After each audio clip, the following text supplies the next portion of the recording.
Hey, it's the cast iron cooking guy here, and today I'm going to be showing you how to season your cast iron. Whether if you're buying it brand new, a lot of times they come out of the package pre-seasoned. I'll still season it again because I want to. When something done right, you do it yourself. Everything I use is cast iron. For my skillets, this one has been in my family for I can't tell you how many years. This was my mother's cast iron, and you can see how literally smooth the bottom is. I mean, nothing sticks to this. Eggs, bacon, whatever I'm cooking, whatever I'm using this need a skillet for.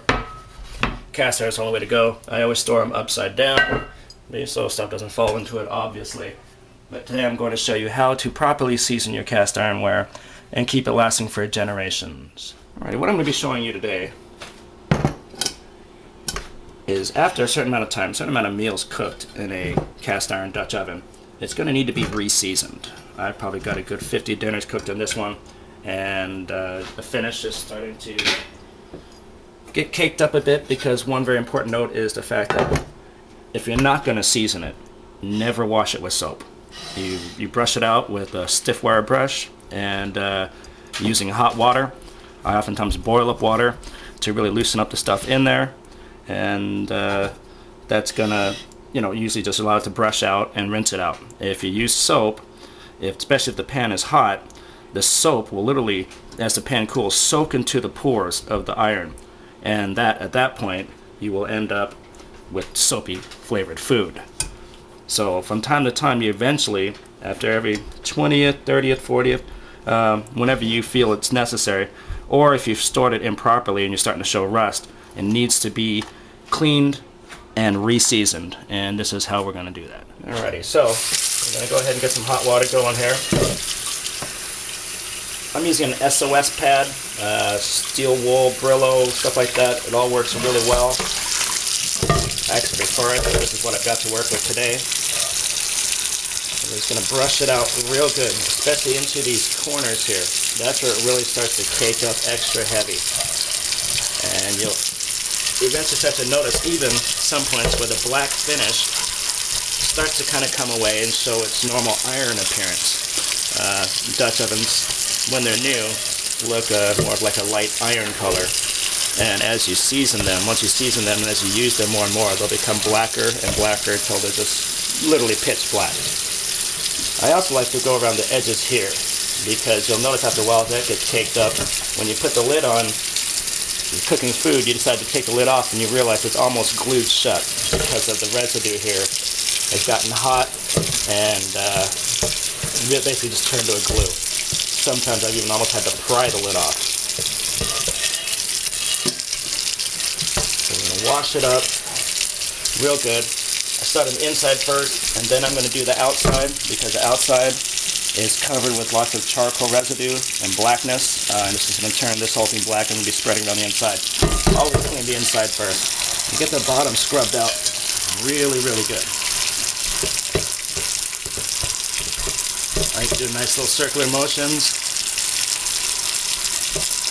Doing it good and tight, and then around the edges.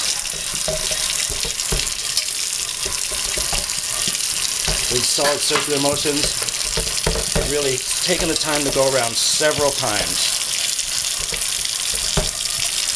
because you only do this, I do it pretty often because I cook in a Dutch oven almost constantly. I mean, everything I cook in almost is cast iron.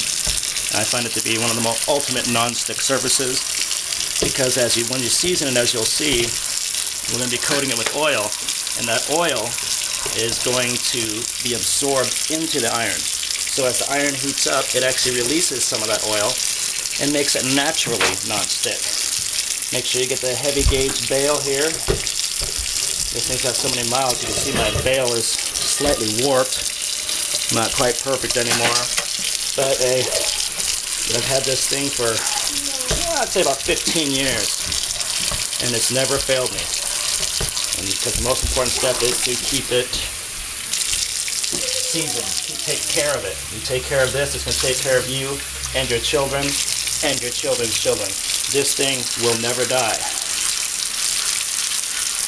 The only way you can kill cast iron is to really just leave it out and let it rust so bad You can still salvage it, but you'll need something along the lines of a sandblaster to get the rust off once it gets that bad. But the only way to kill one of these really is to get it just red hot and then dip it in some cold water or fill it with cold water. That shock is going to literally make it either warp or even crack. It'll just pop on you. I've seen it happen. So if you're actually using one of these things just for baking, there's no liquids, you're just baking, make sure you let it cool down on its own. Don't go try and stick it in the sink and add cold water because it's going to pop on you. So now I'm getting to the outside. Don't need to spend quite as much time on this because, I mean, hell, I just piled burning wood on top of it or coal. Also getting into this ridge here, that's part of the lip seal. Like I said, you don't want it turning the glue on you. Go to the bottom side.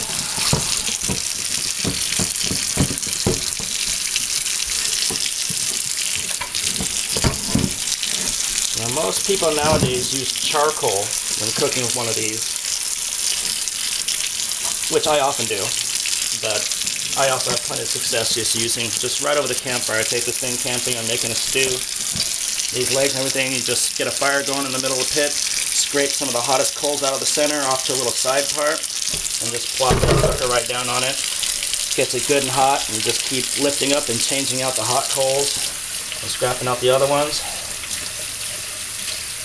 Let's get this rinsed off, and we'll show you the next step. Right, now that we have this good and rinsed off and thoroughly dried, even let it sit there and air dry for a bit too, because you don't want any water really left in the pores, because if you seal that in, you could end up with some cases of rust. Now I'm going to take a heavy duty paper towel, fold it over a couple of times,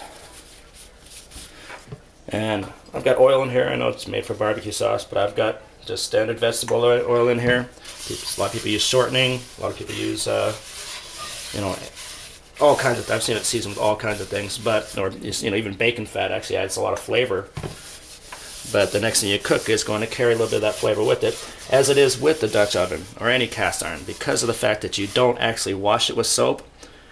You just rinse it out with a good stiff brush, not metal bristles. You don't want to use anything metal on this. Even when cooking, use wooden spoons, wooden spatulas, plastic, whatever, not metal, because you can scratch through the finish of what you've seasoned, and you're going to end up with some unseasoned spots where it's going to start rusting on you really quickly. You want to be sure to liberally cover this thing with lots of oil. You want lots of oil on it, but not to the point to where it's necessarily dripping. And I even get this bail going right here, and I'm going to do the outside as well.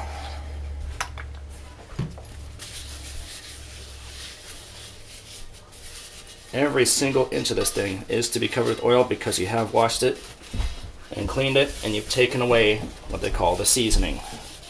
And as I was saying, in cooking with these, as you cook from one thing to the next, it will carry a bit of the flavor of the last thing you cooked on to the next, and to the next, and to the next. Which is why foods cooked in a Dutch oven or in cast iron have their own distinct flavors and taste different from anything else. And if you get to like that sort of thing, as I do, there's just no other way. Continuing on, more paper towel here, getting the lid. You can start to really see the sheen of the oil, and that's what you want. And you'll actually see spots that aren't covered in oil. It'll stand out as a dry spot. Make sure you get it real good all around the seal, around the flange, and yes, even on the top. I know we just pile ashes on top of here and everything, but this will keep it from rusting when it's not in use, because it is iron and it will rust on you. Another neat thing about these things is when you turn the lid over, lay that right on the hot coals, you've got a skillet. Eggs, bacon, whatever you want to do. These things are just so universal. There's so many uses for these things. Okay, I've got it good and liberally seasoned now. Next step is to throw it in the oven at 350 degrees. Alright, here we go to the oven. We're going to go bake. It's already set at 350 degrees. Start her up and get her going. I'm going to go ahead and open this up. I'm going to put a little bit of foil out on the bottom there. Because as you do this, you'll end up with some minor drippings. As low down as you can get it.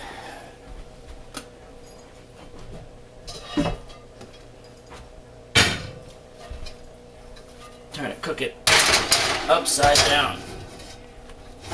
And with one this size, you then take the lid and you just plop it right on top there.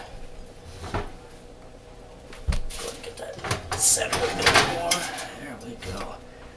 And you're going to want to go ahead and turn on this fan too, because it will start smoking on you. Don't worry, it's not on fire, it's not going to burn anything down, but it is part of the seasoning process. So there we go. We'll come back. We're going to set the cooking time for 1 hour. Start. Alrighty. It is showtime. Go ahead and shut down the fan here so you can hear me a little bit better. Our 1 hour is up. Go ahead and open her up. I better turn the fan back on. There goes some smoke. Wow. Good and hot, good and hot. Alright, be careful, this is extremely hot. So we'll take these out. Set this one down first. This guy out. And one thing I always do additionally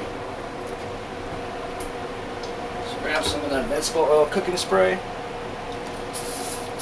Give it a good spray again. Because as this starts to cool down, that is when it's going to absorb all the oil into its pores. There'll still be some left over, and once it's cooled off good, then you're just going to wipe it out gently. Give them a good spray. Plop them right on top.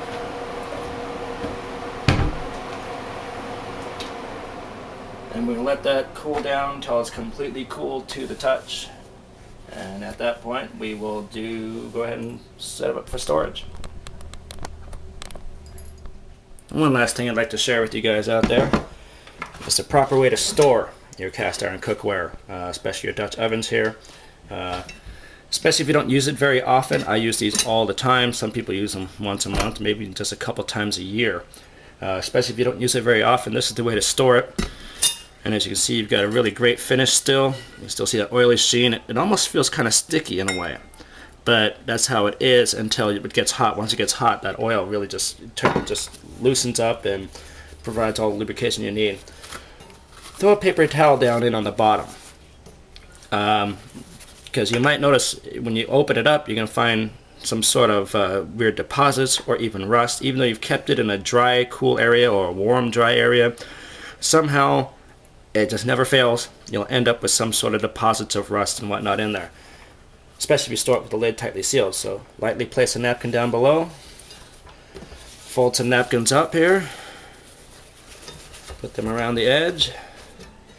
And lay the lid softly. Let it rest right on top. Allows air to flow. And it really creates a lot less hassles. This is the cast iron cooking guide. Thanks for watching.